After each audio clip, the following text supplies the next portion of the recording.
We are here tonight for the leadership coaching series, right? This is session number 1. This is something that kind of came up spur of the moment in the past month of when we were talking about, we do a lot with teaching strategies. We do a lot with tips and things for teachers to think about, but we haven't really focused in on the leadership part for a while. We have courses that focus on leadership, but we really haven't been talking to our leaders as much, whether it be classroom leaders, school leaders, district leaders, state leaders. So now we're going to have these monthly meetings, I guess. We won't call it a meeting because we think, oh, we don't need another meeting. But our monthly get-togethers where we have a topic to discuss, and I'll share some information with you for part of this time together. And then we'll open it up to conversation, to your input, your ideas, your feedback, your questions, whatever it may be. So I'll talk for a little bit, and then we'll open it up. So tonight we're talking about newcomer students. So I called it our newcomer check-in. So we just want to make sure that our newcomer students, by this time of year, we've seen the bulk of who's coming in the fall. Now we know it will continue to trickle through. We will continue to have bursts and lulls in our newcomer enrollment. Come January, there will be another burst, and so on and so on. But for right now, those who have been with us for a bit, we want to check in and see how they are, see how our teachers are, just give you some things to think about and to consider as we continue to grow, with some information, some data to share with you, which supports our need to continue to focus on our newcomers. So I am Kelly Ryder. I'm the founder of English Learner Portal, and we've been working in this format with English Learner Portal for about 5 years now, 5.5 years. Before that, I had many, many roles in the school system, like most people who were in the school systems for a long time, multiple school systems, and administrator roles, teacher roles, professional development roles, everything that you do when you're there for 25 plus years. I also spent a little bit of time traveling and doing professional developments with the WIDA workshops for WIDA, which is where I kind of got the feel for this is what I want to do, right? I want to be able to reach out and share beyond one district, to really reach out across more people and get more information out there, because it's challenging and it can be overwhelming, and we can definitely burn out easily. So this is why we are going to meet monthly for those of you who are interested to continue to come back. And of course, even if you can't join us every month, you are welcome to join when you can, and welcome to invite others if you think the content fits their needs each month. I apologize in advance for my cough. I'll try not to cough on the microphone, but it's that age-old story where I had COVID probably about a month and a half ago, and the cough just won't go away.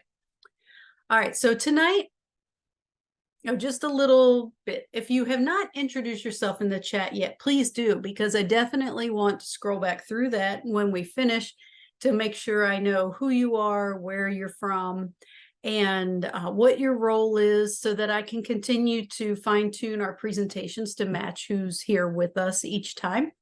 Also, I want you to scroll through the chat and see who's here. See if there's anyone near you, if there's anyone with a similar role as you, with a similar student population, a similar story, and maybe jot down some names and think about, let's build a network through these evening webinars where we have a group of people who are interested in the same topics that we can collaborate with, right? Our own PLC from month to month. And then you can connect in between.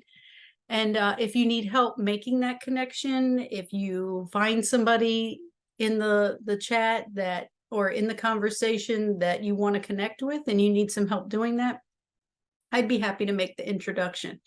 So again, let's make this as collaborative as possible. So if you're new to working with English Learner Portal, what we do is we started with doing almost all face-to-face professional development. That was pretty much the majority of what we did for a couple years.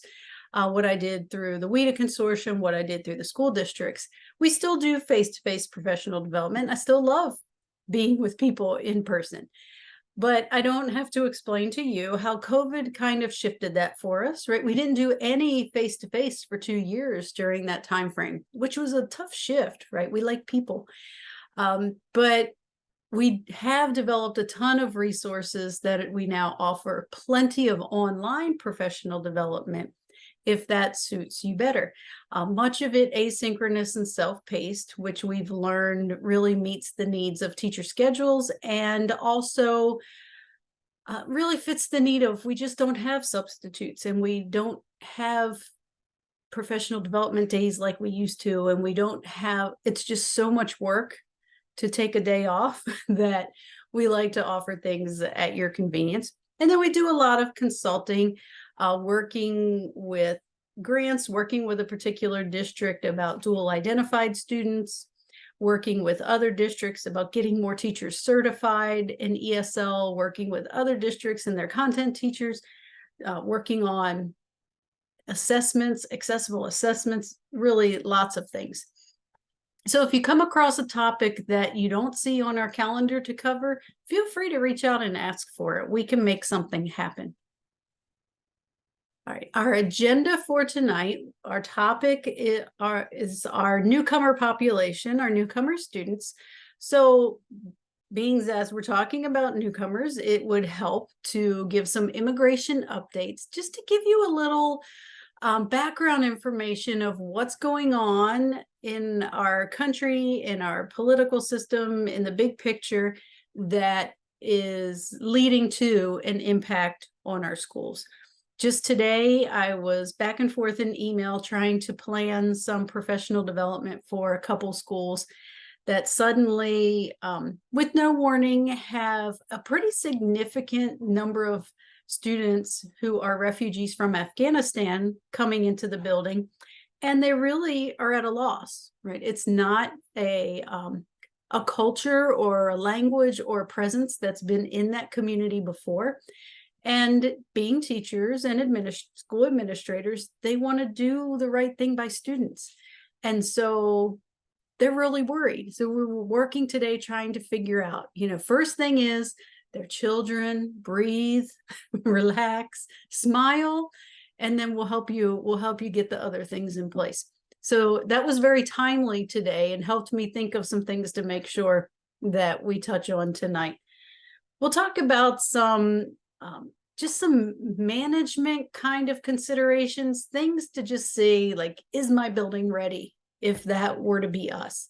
Or is my building ready for the groups that we already have, that we're already receiving, that are already coming into our buildings? We'll talk about some instructional considerations.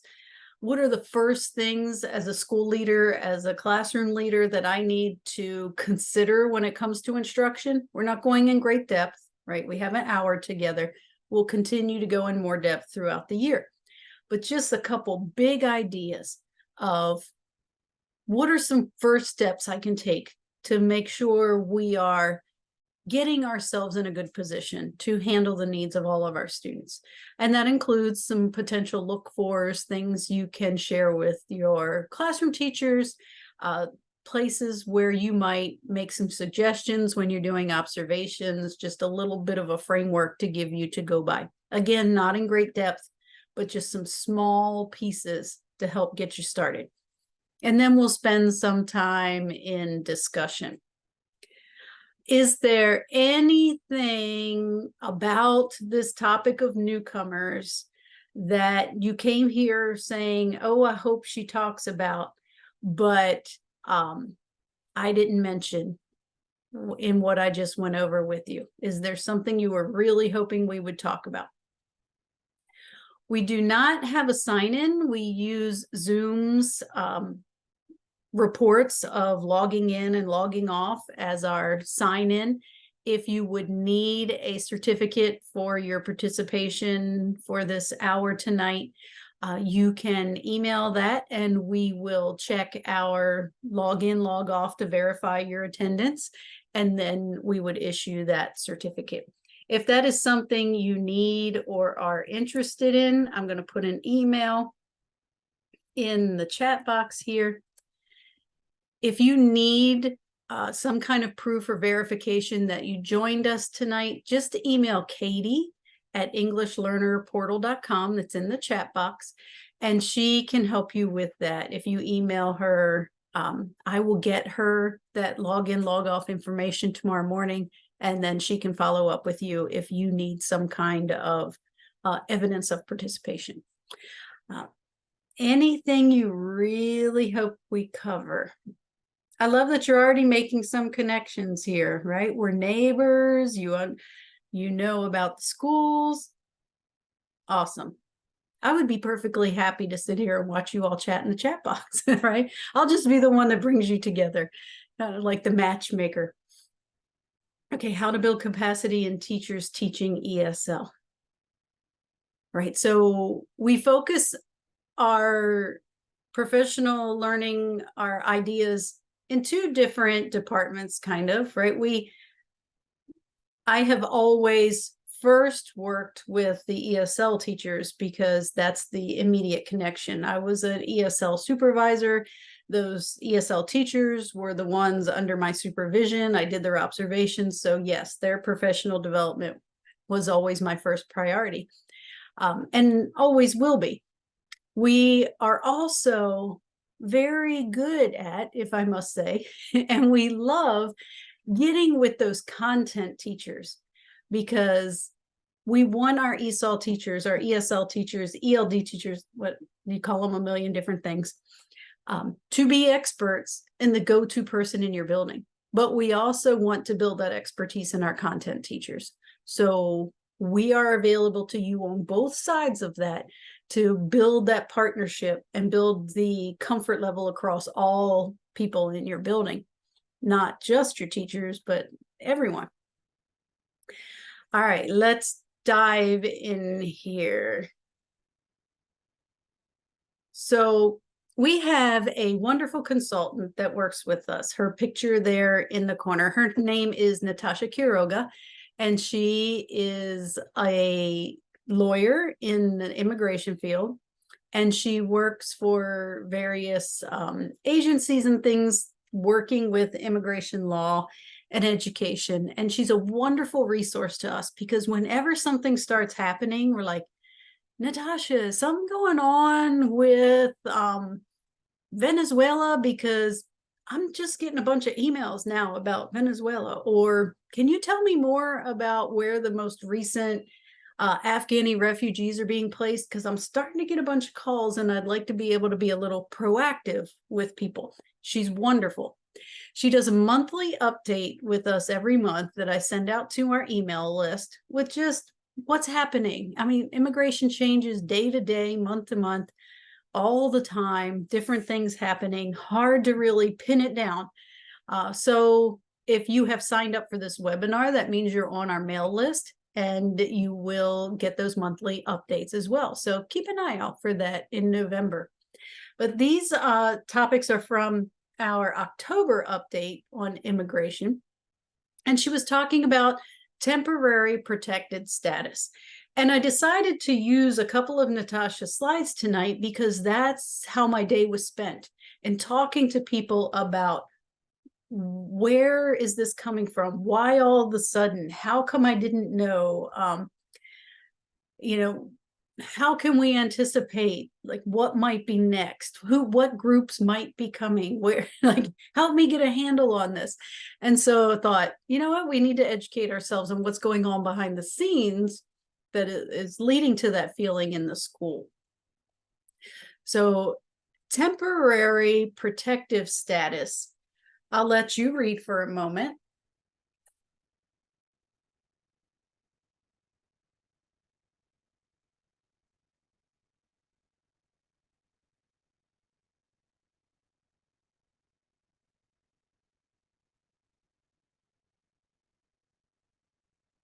So this temporary protective status is a bit of a limbo, right? We're not granting citizenship. We're not giving visas.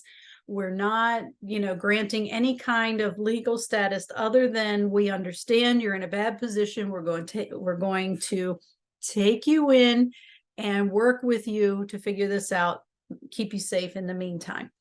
Right. So it isn't just for anybody.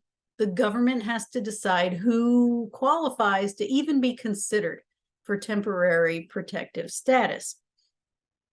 So in that, Natasha put together this wonderful visual here for us of the different countries that currently are approved for temporary protective status. So people can be coming into your schools from these places under the idea of TPS.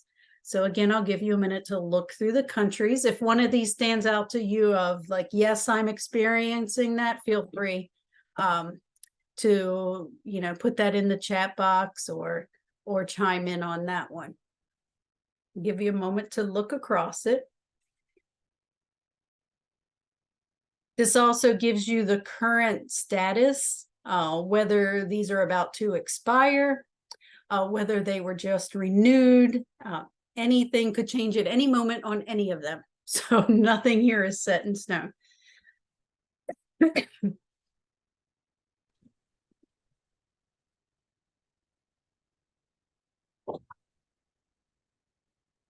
As you see, 18 months at a time tends to be the trend. And it does take a while for the flow of people to get going because, as you imagine, there's a ton of red tape to be granted temporary protective status. What I have heard in the past week or two from schools, now this could be different in your community, but the trend I seem to see more of is there's a bigger growth in students from Afghanistan right now. We've had a pretty steady stream from the Central American countries, so that continues, but we're a little bit more used to that. Venezuela is also another that seems to be new communities coming in to school districts who it's just kind of new to the school.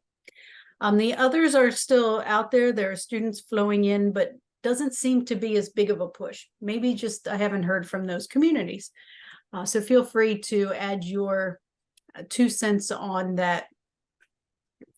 Okay, Haitians and Venezuelans in Massachusetts. Okay, so depending on the community, what happens here is that as you are granted, there are certain communities that are targeted by placement agencies that are working with the government, with schools. It might be through a church, it might be through a different governmental agency, private agency, and it just so happens that if they see the benefit of being in your community, that's where they're going to show up, and you don't always get a lot of notice. Okay, so getting first-time students from different places, right? And if you have a good relationship with the agency in your area, then you might get a heads up, but often we don't. So this tip I didn't write down in here, but now that I think about it, one of your first steps would be find out who the families are working with, who's helping with these placements, what agencies are in your area, and make friends with them so that they know to give you a heads up when you have new families or new cultures so that you can prepare yourselves. All right, this is also from Natasha as of October 2023. She had a lot of data in that update, but the number of unaccompanied youth just really stood out with me. Now, our unaccompanied youth tend to come more from the countries where you can get here without crossing oceans.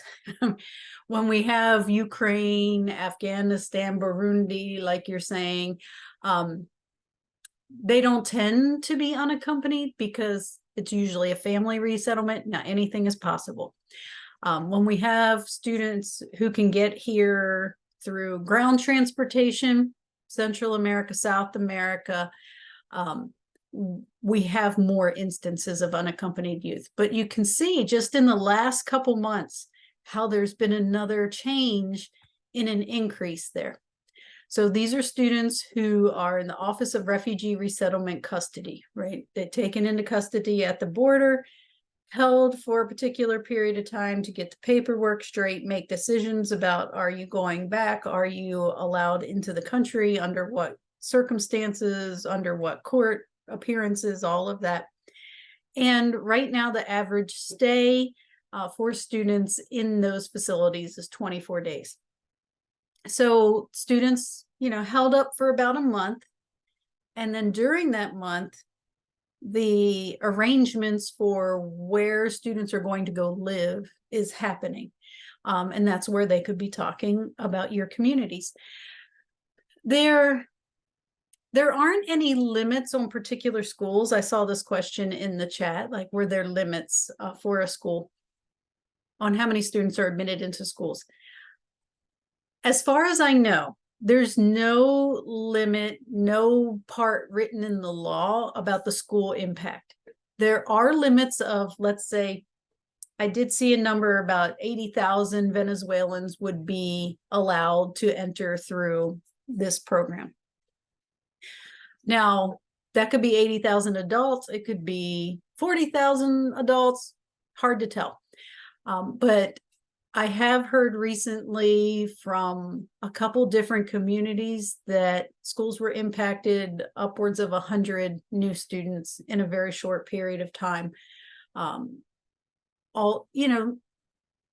of different scenarios going on. So as far as I know, the agencies do the best they can to spread the weight, but they also need to be very careful about putting people where the resources are.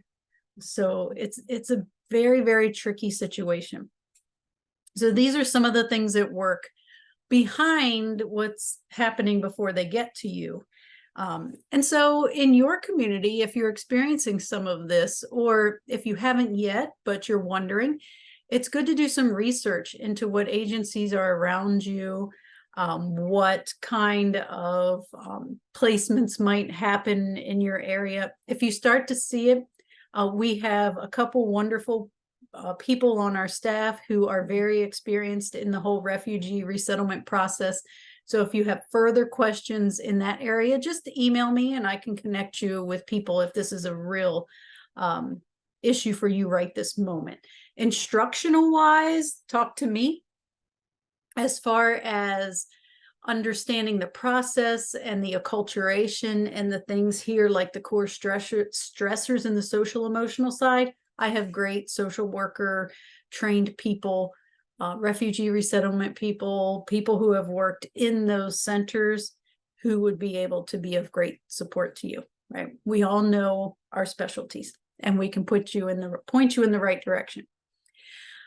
So before we can talk about instruction, when it comes to our newcomers, we have to talk about that social emotional side, because we know that whatever we do in instruction, whatever curriculum we choose, whatever strategies we use, whatever look-fors we set up, if we don't have our students healthy and well and present and comfortable and building relationships with them, then all of that other stuff doesn't stick. It doesn't matter if we don't get them in a place where they are accessible, where they are open to begin instruction.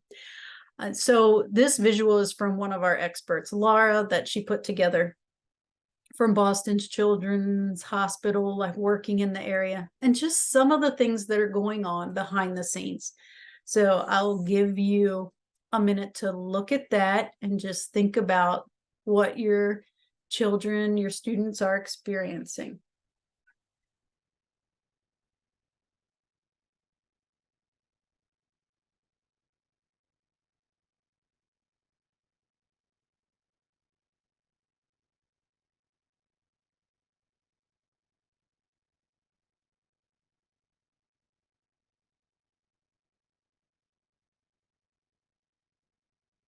Now, when it comes to best practices for helping students in this area, I know the teacher side, I know the administrator side, I know from my experience what tends to work with students, but I would want to put you with the real experts. So beginning in January, we have a course starting that is being written by a wonderful group of folks from a group called One Journey Together. They have been working in those refugee resettlement centers, providing education and curriculum and teacher training. And I have wonderful social worker Laura, who has worked in that field and has done a ton of research. So if this particular topic is of great interest to you, just again, let me know and I can point you in the right direction with some supports as well. Okay, so that's the background, right? All of that going on behind the scenes. And then now you're thinking, okay, I'm a bit more overwhelmed than when I got here. So thanks, Kelly, right? Thanks a lot for that. Now I know all the stuff that's going on and I'm a little overwhelmed. So here are some first things to think about, right? We're not going into great detail, but consider it a little bit of a checklist, right? Do we have these things in place in my classroom, in my school, in my district, from the state level? Am I helping my districts figure this out from a district level? Are my schools comfortable here? Up and down, up and down.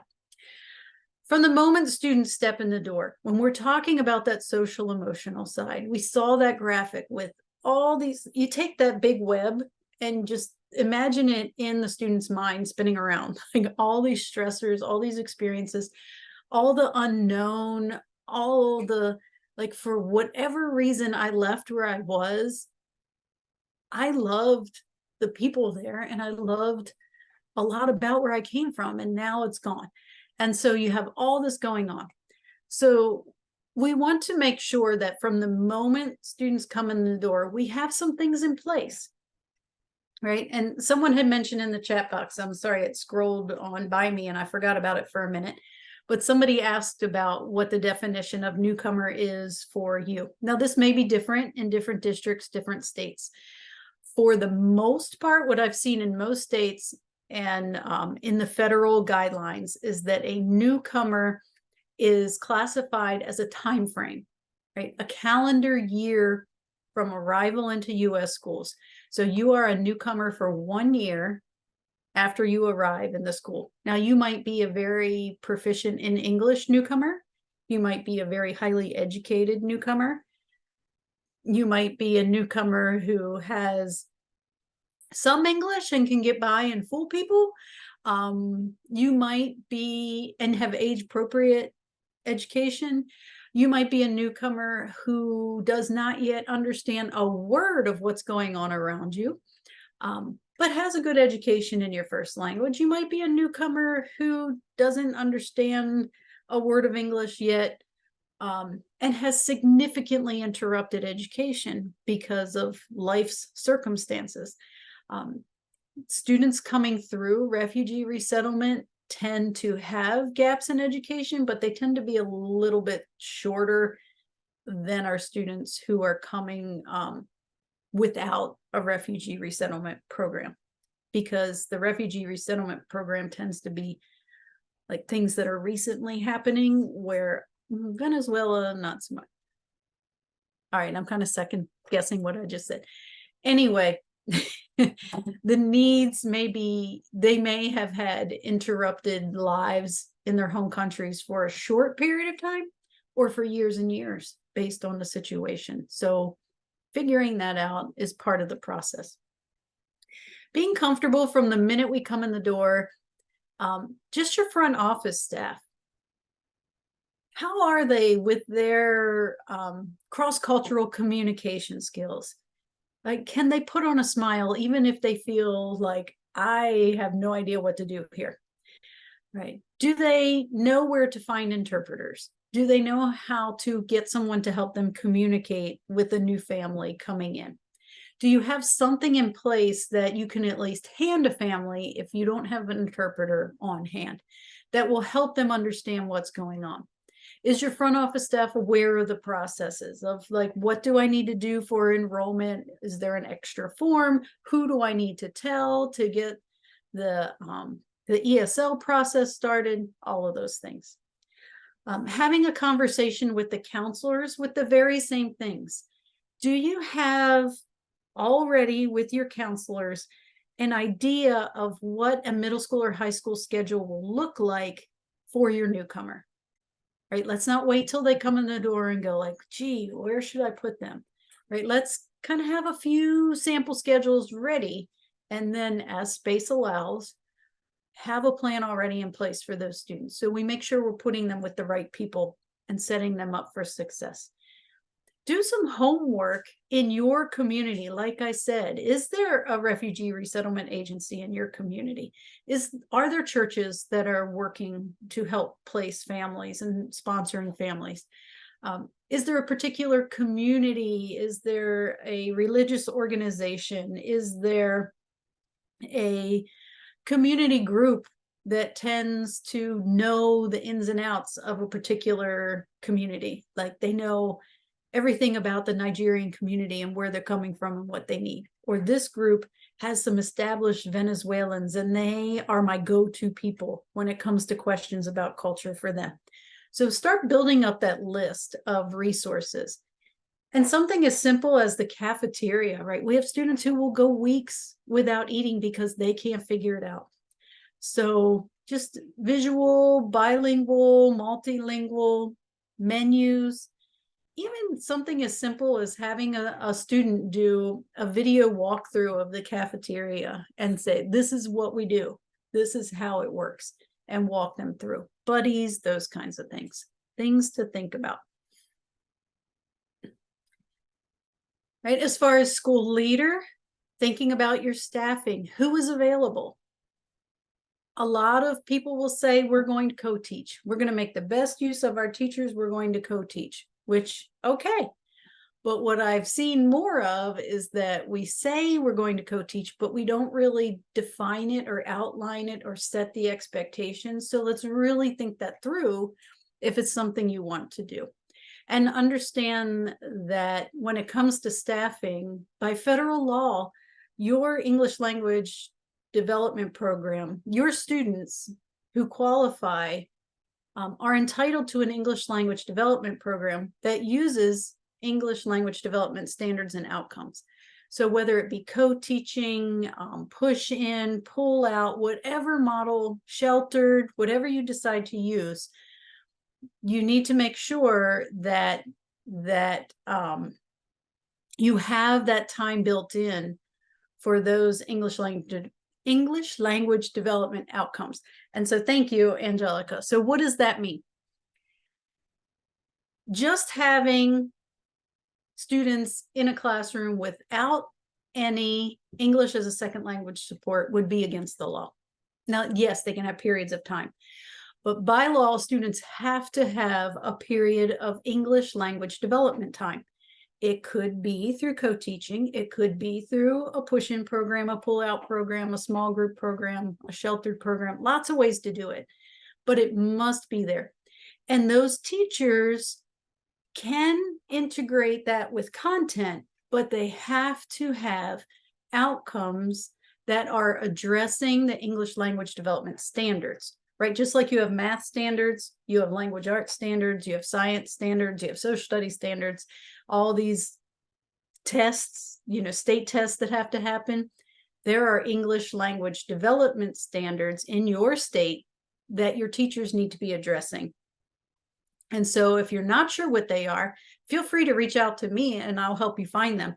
But I'm sure you have folks also in your schools and districts who can help point you to that as well. There are English language development standards. I don't know how I'm having so much trouble with that tonight. That have to be part of the program. There are lots of ways to do that, and I'd be happy to talk that through if that's something that interests you after tonight. So thinking about who is available, and then what do my teachers need? If you're already saying, like, I know my teachers don't know about that, well, there's a great place to start, right? What professional learning, professional development do they need to feel confident and feel comfortable? And I know it's a nightmare trying to mix that with what they need in every other content area, but kind of start juggling that in your mind of how can we build little by little and giving our teachers some confidence in this so that we don't get the panicked call that I got today from a school with a bunch of newcomers coming in unexpectedly. Big ideas to think about instruction-wise. If you're a principal or district leader, content area coordinator, things like that. If you're at the state level giving recommendations to districts, this is what I always start with our content teachers and also our ESL teachers who are coaching others. Right? We have to include all students in grade level expectations. It may sound impossible, like, okay, I have the student who hasn't been in school for 6 years and they are beginning level English speaker, and you want me to include them in algebra. Okay, maybe not minute one, but in a lot of places, 9th grade is algebra, and that's where people go. Or you want me to include this student who doesn't have literacy skills yet in their first language, just learning English in 5th grade, and you want me to teach 5th grade outcomes. Yes, I do. Right? Because they have 5th grade age minds. They may not have all the background knowledge that your other students have, but they have background knowledge. They've been living in this world. They have background knowledge we can tap into. The way we make that happen is that we talk to the English language development teachers and the content teachers about getting together and looking at your curriculum, look at your standards. What are we call them the big rocks, right? What are the biggest ideas that if you were going to look at your day and you had to pick the top 3 things that every student absolutely must get? It's hard because you want them to get all of it. But if you had to pick just a couple things in the day that I will do whatever I can do to get these ideas across because they really matter next week, next month, next year, then we're going to prioritize those for our newcomers, and everything else is bonus. And we work with teachers on a lot of strategies and ways to make that happen. But start thinking about prioritizing. In our classrooms, we're kind of used to the idea of looking at state tests and thinking, okay, what standards is the test prioritizing? Like there's 10 questions around this standard, but there may or may not be a question around this standard over here. Same kind of idea. What are the big ideas that they absolutely have to have? And we're going to really make that the goal in the beginning, and then we can grow as they grow. That involves whole group supports in place. So tons of strategies teachers can use to make those big ideas accessible to students who are beginning in the English language. Now, if they're intermediates and advanced students, they absolutely can get access to a lot more than just the big rocks. But I'm thinking right now, those very new beginning English speakers that tend to panic us the most because we're like, oh my gosh, we have so far to go. What kind of supports are we going to put in place to make those big rocks stand out to our students? Again, tons of ideas out there we'll get to across the year throughout the different sessions. We're talking big picture tonight. And then also thinking, when does that small group ELD block happen, right? We just said by law, we have to have English language development standards addressed and taught. So when does that happen? Is it integrated in the content? Do we have small pull-out groups where that's happening outside of the classroom? There's lots of ways to do it, but think about what's going to work for you and your situation. Again, all of these things we can continue to talk about after tonight. Tonight is big ideas. In the secondary, looks a little bit different sometimes. We talked earlier about sheltered instruction. And what I mean by sheltered is like that algebra class. So if your ninth graders are required to take algebra and there isn't another option, some places have kind of a transitional math option for students with interrupted education, some don't. So if we're putting students right into algebra, or they have to go right into, I mean, even our elementary schools, just grade level math, grade level literacy. If you have a sheltered section, that means you put your English learners together and you are teaching the grade level standards. You're pulling out the big rocks, and you may not be covering every piece of the curriculum and every part of the standard, but you're supporting the pieces that are most important. And you're doing that with teachers who are trained in how to do that and know the strategies for planning and teaching that way. And you can't just put all the students together and call it sheltered, right? It really needs to come with some expertise for it to happen. So you may have a sheltered Algebra 1 class that is all English learners and has a math certified teacher co-taught by an English language development teacher, and they plan together and they know how to make that math more accessible. That's kind of the idea of a sheltered. The myth that when we're hiring, when we're looking for teachers, yes, diversity is wonderful. Yes, it's wonderful to find people who speak the same languages as your students, because it helps with that beginning part of relationships and feeling comfortable. But you do not need to prioritize the language a teacher speaks over the skills a teacher brings.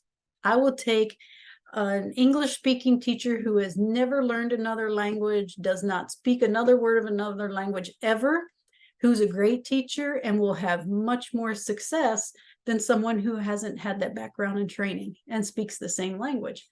So we'll really put our focus on, yes, building our diversity, but really focusing on that teacher preparation and trying to work in our schedule when that intensive language development can happen. Some of it will happen naturally by being in school, but it goes faster if we dedicate a class period, a small group period, a block of time to that English language development. All right, I'm going to do a really quick run through of a couple things that you could use for look-fors or things to talk to teachers about in your building when it comes to planning instruction that help you get to those big rocks. And I'm saying this is going to be a really quick walkthrough because I do want to give you time to ask questions and talk with each other. Remember, we're coming back every month and I'm here in between for questions. 3 principles of accessible lesson planning. This is where I start every workshop with content teachers and also with our ESL or English language development teachers, CLD teachers, all the different things we call them. For different reasons. Everybody could use a refresher if you are the English language development expert, but our ELD teachers also need to have some things in their pocket to coach others. So we do this as well with them to be able to coach content teachers. And we do this with content teachers to give them a place to start. It is complex. It requires training. It requires some expertise, but we do have a simple place to start. And this is where we start them. Interaction, right? These are our 3 principles. So we have a triangle. We're going to have 3 big ideas. Interaction, key number 1, if you are the building leader or you are a team leader and you go around into other people's classrooms or you plan together, have PLCs, any of that, interaction is, if I could pick a magic wand, that would be my magic wand, right? We know that doesn't exist, but it's the next best thing. English learners must use the language to learn the language. Oh, excuse me. The same is true for learning any language. You want the same for your world language teachers. You need to have interactions. Quiet classrooms are not our friends when they're full of students who are learning English, who are learning languages. Your Spanish classroom is not a good Spanish classroom if it's silent, right? They should be using Spanish. Same thing with our students learning English. Interaction. Now that could be as simple as turn and talk, think, pair, share, student talk time. So if you want something to give teachers feedback on, if you want to pick an area of focus for your school improvement plan, that's a wonderful, wonderful place to start, is getting students talking about content. There are tons of strategies out there that we can share with you, with your teachers, with everybody about how to structure that so it doesn't turn into a management issue. But simple as turn and talk, think, pair, share, they're a great place to start. But how do we structure from there to build routines and build structures where students really get a chance to use that language and play with that content and make it happen? Number one. My number two big rock thing to address, right? If we talk about the big rocks with our friends, our peers, we're going to learn about those big rocks. The other part of that is comprehensibility strategies. The things that help you understand if you were to, close your ears, if you were to watch a lesson in another language, if you were to not understand a word that was going on, what are strategies a teacher could use to help you get something out of it? Our students are already learning to look around them, look for models, follow what's going on in the room. What's the person next to me doing? Look at what's in the room, what's hanging on the wall, the teacher's gestures. Are there pictures? Are there visuals? Is there something hands-on, manipulatives? Any of those things that will help me understand without the words. I think back to the different phases of things we've learned about in brain research, and there was a time frame where multiple intelligences was all we talked about.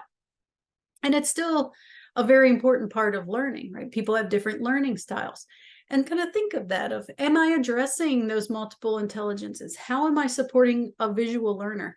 Because our English learners are really relying heavily on our visual strategies during this time because they're not getting a lot from the language input.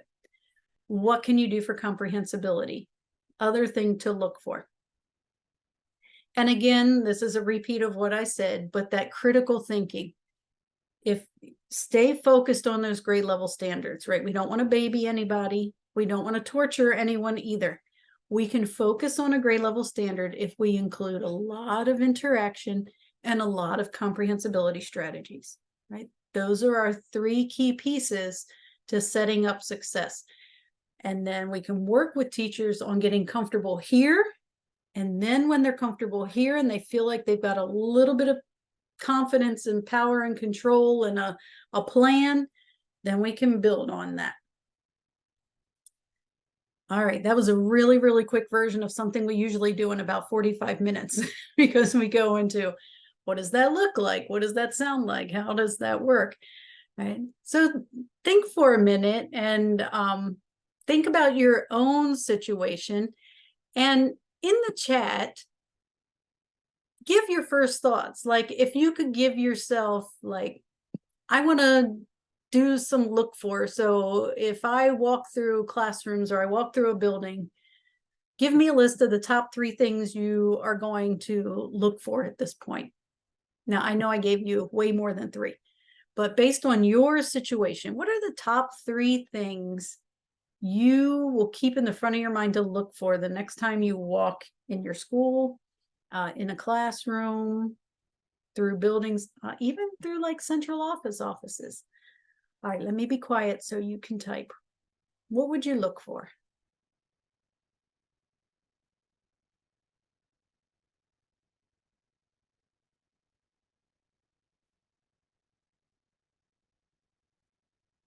While you are typing, I'll address what Anne-Marie just said. Like, how do you support teacher when you have one language that's really dominant in the school? So most of your students speak Spanish, as per her example, and there's not as much motivation to speak English because they really can survive without it.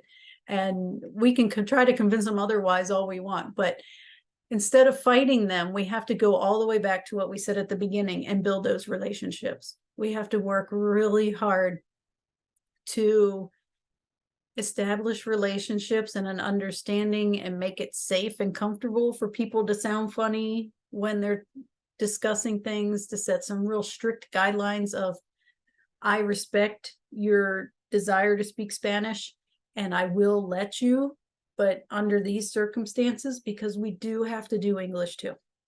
And if you need some help with those kind of guidelines of how to set that up with students, then, let me know. We can talk through some of it, but it's all relationship building. It's relationship building. Right.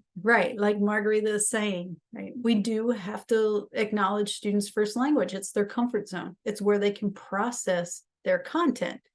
But we do also have to have them respect the fact that in the end, we have to bring that back to English. And we can build respect for each other and do that.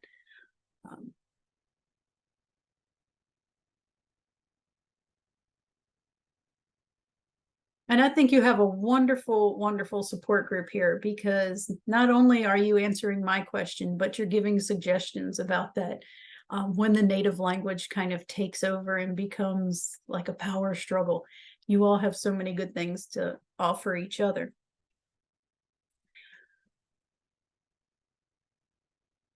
What I want to do for just a couple minutes is give you a couple minutes to really just get to know who else is joining us, because hopefully folks will continue to join us month to month and you can build some rapport there. Continue to feel free to share things in the chat. I'm also going to set up some breakout rooms just for 3 minutes. Just say hi. Just, if you have a burning question and you want to brainstorm, do that. But just 3 minutes of a little chit chat. If you're not comfortable joining the breakout room, just add your thoughts in the chat. What would be your look fors?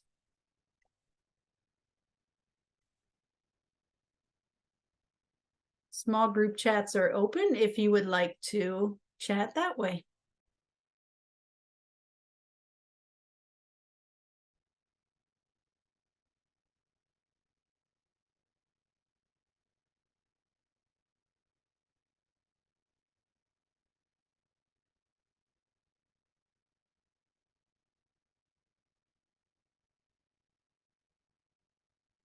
All right, looks like they have closed and everyone's back. Thank you so much, everybody. I really wish that we had more time to chat. Next month, I will definitely leave like a good 10 minutes at the end to spend on conversation, because I think what you can share with each other is probably even more valuable than the direction I can point you. I can give you things to think about, give you information, but you all brainstorming together will be a really important part of this kind of PLC cohort we're creating each month. So thank you so much for joining. And I put on the screen just 3 of the 15-hour classes. You can get 1 graduate credit that we offer that are good supports for teachers who are working with newcomers. Instruction for newcomer students is an introduction to who are these folks in front of me, and like I'm smiling at them and they don't want to look at me, right? We start there. Early literacy for newcomers, that's good for the group, regardless of age, that have significant interruptions in their education and struggle with the literacy piece. And as I mentioned earlier, starting in January, it's open for registration now, but still in the process of being built. Begins in January, creating a school program to support the mental health and success of newcomer students.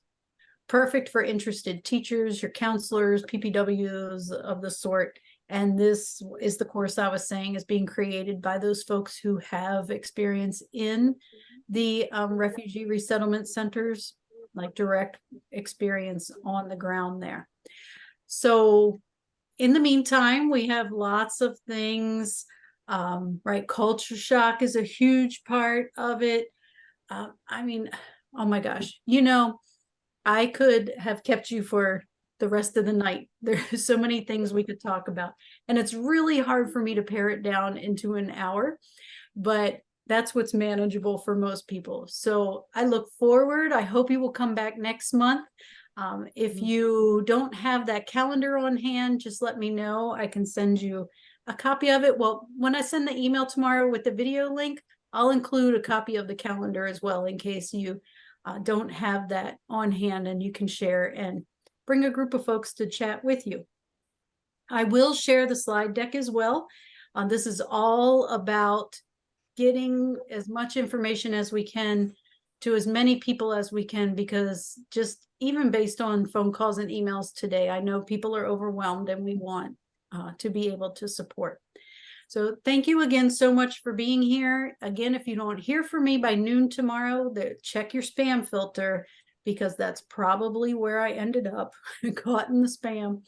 And if you don't find it there, then let me give you this English Learner Portal. You have it because I just emailed people from here tonight before the workshop. But if my info@englishlearnerportal.com is getting blocked, then try the English Learner Portal at Gmail. That one tends to work when filters are in the way. Thank you so much. The recording and the slides will be up by noon tomorrow. Thank you so much for joining us, and I hope we'll see you next month.